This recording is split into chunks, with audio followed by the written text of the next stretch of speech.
ना ही गिरे ना भैया। सलाम वालेकुम। बहुत देर से इंतजार कर रहा था।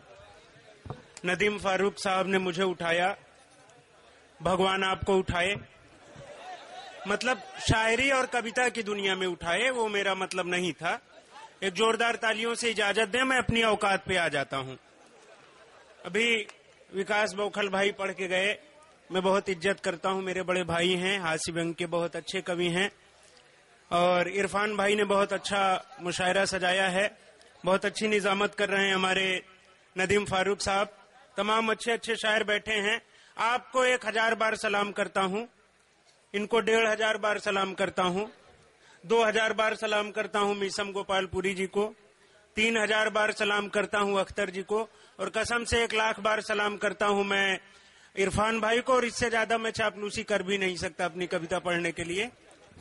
तो असल में कभी कभार दिक्कत हो जाती है। मैं प्रतापगढ़ से हूं, तो एक दिन हमारे यहाँ लड़कों में कंपटीशन हुआ कि अंदर आने के लिए जो सबसे कम शब्दों का जो लड़का प्रयोग करेगा उसे हम इनाम देंगे। एक लड़का बनारस का था, उसने कहा क्या मैं अंदर आ सकता हूं।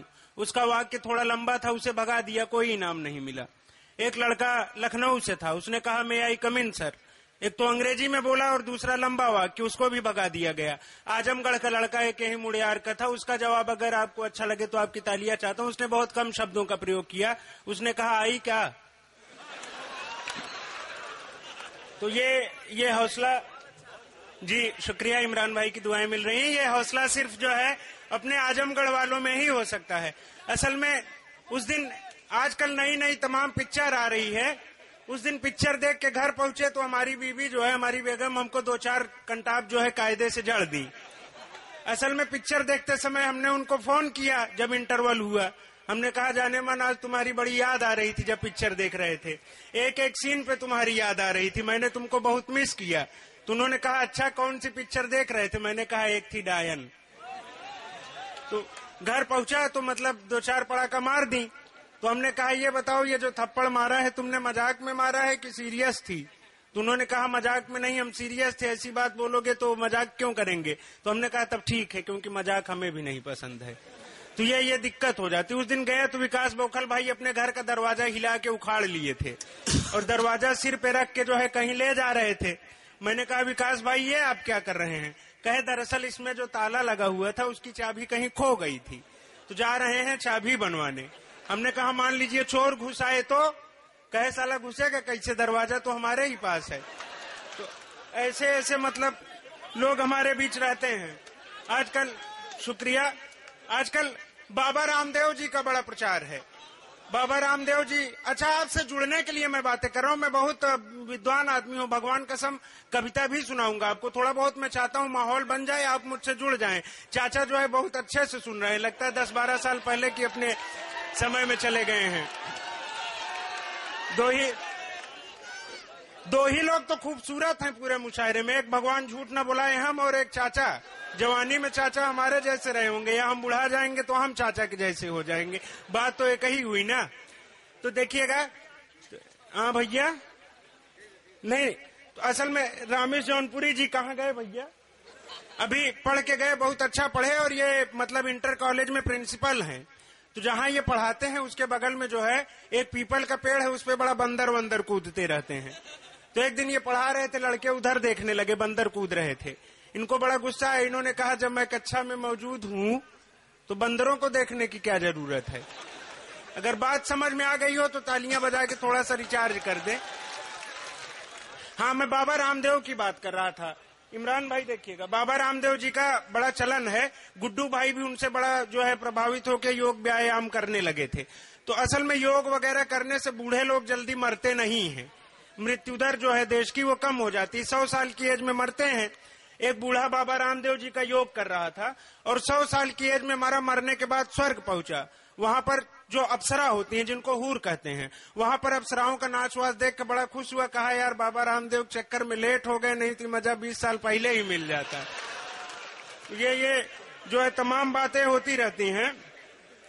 असल में पहले हम भगवान को नहीं मानते थे, हमारी कोई आस्था नहीं थी, मैं मंदिर भी नहीं जाता था, भगवान को नहीं मानता था। लेकिन हमारे बीच जो है ये अभी पाठक जी एक तो पढ़ के गए थे, बहुत अच्छा पढ़ के गए थे, SS पाठक भाई, उनको मैं देखा तो एक दिन देखा कि भगवान का सब मतलब मुझे लगा कि कुछ तो ऐसा है मंदिर में, क्योंकि मैं देखा कि ये नंगे पांव जो है मंदिर जाते हैं दर्शन करने और लौटते समय कुछ ऐसा चमत्कार हो जाता है कि इनके पैर में बाटा और रेड चीफ के अच्छे अच्छे जूते और चप्पल रहते हैं।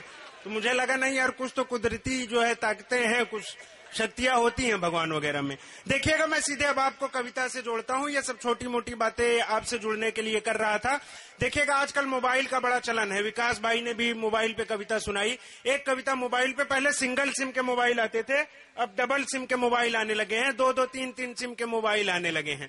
तो यहां से मामला गड़बड़ हो जाता है, कनेक्शन कहीं और सेट हो जाता है। इस चीज को ध्यान में रखिए, चाहे अपना मतलब जो कनेक्शन सेट हुआ हो उसको ध्यान में रखिए, चाहे मोबाइल वाला कनेक्शन ध्यान में रखिए। सीधे मैं वहां से बात जोड़ता हूं, देखिएगा कि कहा प्रेमिका ने प्रेमी से तुम मेरे बॉडीगार्ड हो, ये दिल मेरा मोबाइल साजन तुम इसके सिम कार्ड हो। खुश होकर के प्रेमी बोला तुम सच्ची महबूबा हो, खुश होकर के प्रेमी बोला तुम सच्ची महबूबा हो, इतनी सुंदर हो जानम की तुम 8वां अजूबा हो। अब प्रेमिका का जवाब देखिएगा, अगर अच्छा लगे तो तालियां चाहता हूं। इतनी सुंदर हो जानम की तुम 8वां अजूबा हो। कहा प्रेमिका ने साजन तू बहुत ही भोला भाला है, ज्यादा खुश ना हो, दिल का फोन ये मेरे 2 सिम वाला है। कहीं और भी जो है मामला लगा हुआ है। देखिएगा, अक्सर तमाम नौजवान साथी बैठे हुए हैं, लड़के फेल हो जाते हैं, ज्यादातर फेल। अभी IAS का भी कल रिजल्ट आया, लड़की टाइप के। लड़के फेल क्यों होते हैं, उसका कारण आप लोगों को बहुत अच्छी तरह से पता है कि क्या वजह होती है। किताब में ना देख के कहीं और देखने लगते हैं, तो मामला वहां से गड़बड़ हो जाता है। देखिएगा, एक जो है तंज, एक व्यंग स्त्री शिक्षा पे, लड़कियों की एजुकेशन, लड़कियों की शिक्षा को बहुत बढ़ावा दिया जा रहा है। देखिएगा कि हमारे देश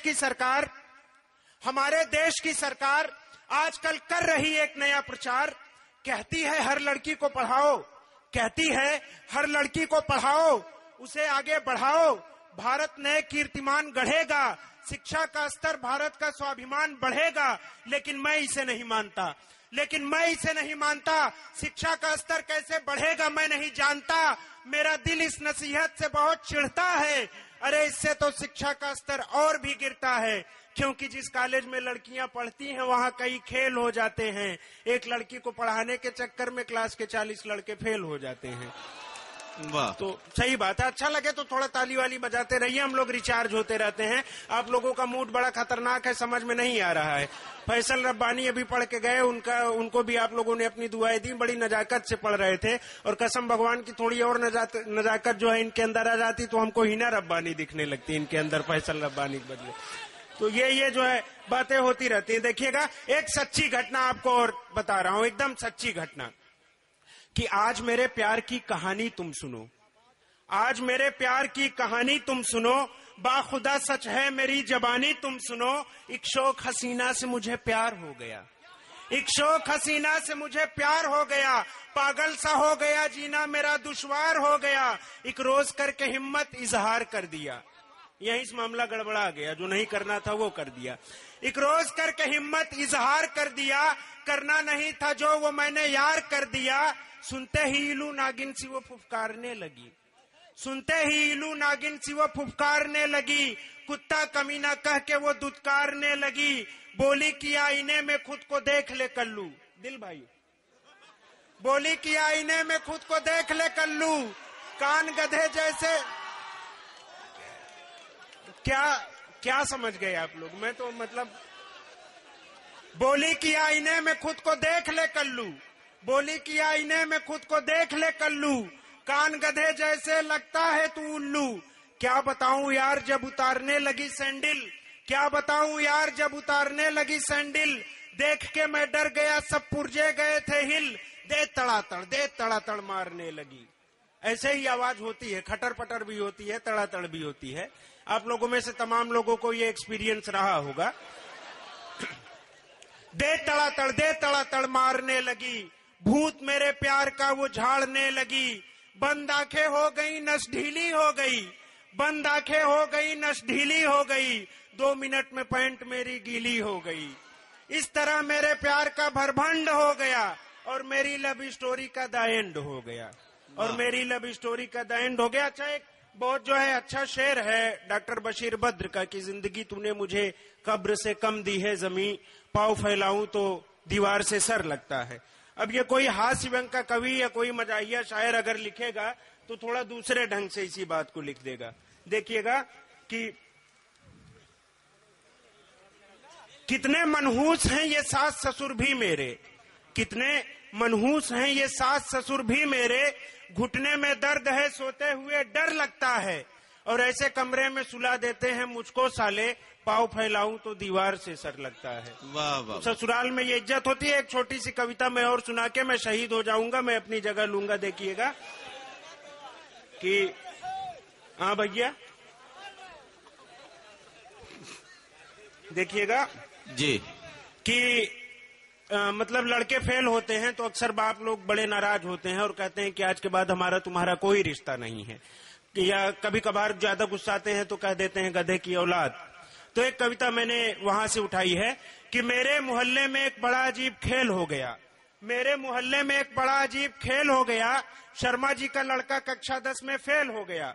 जब शर्मा जी को ये बात पता चली कि मोहल्ले में उनकी इज्जत गई है धूली, तो उन्होंने अपने बेटे को बुलाया और उसे डांटा, उसे मारी 3-4 लात और 2-4 चाटा। कहा इस बार तो तुझे माफ करता हूँ, लेकिन आज एक सीधा सीधा हिसाब करता हूँ। आज सुन ले एक बात साफ साफ, आज के बाद तू मेरा बेटा नहीं है और मत कहना मुझको अपना बाप। अब बेटे का जवाब देखिएगा कि आज के बाद तू मेरा बेटा नहीं है और मत कहना मुझको अपना बाप। बेटे ने हंसकर कहा डैडी फेल होना इज्जत पर इतनी भी बड़ी चोट नहीं है। अरे बाप क्यों न कहूँ आपको, कॉलेज की रिपोर्ट है, कोई डीएनए रिपोर्ट नहीं है, कोई एनडी तिवारी वाला मैटर नहीं है। शुक्रिया।